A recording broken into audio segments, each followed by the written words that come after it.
Good morning, Bat World.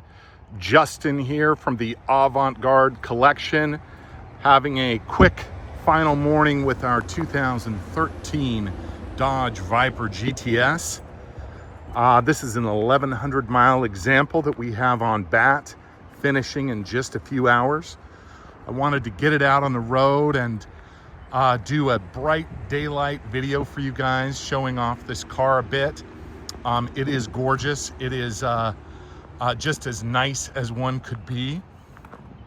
Very limited miles, obviously. This was stored in a collection. A great client of ours purchased this car to as an investment and to look at and love and drive sparingly, and that's what he has done.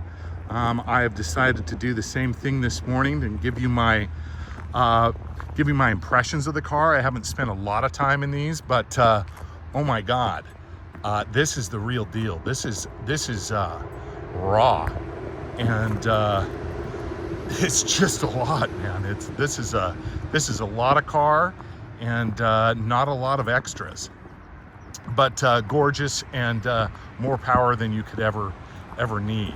I'm a big guy and I fit in the cabin. It's tight, but it's totally great. So big guys welcome. And look at this color, holy moly.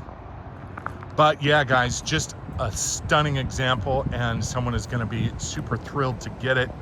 I know that I can barely contain myself when I put my foot into this car. It is shockingly awesome and really fantastic. So I better get out of the road before I get in trouble. And I'll see you guys in the comments. Thanks again, and happy bidding. Take care.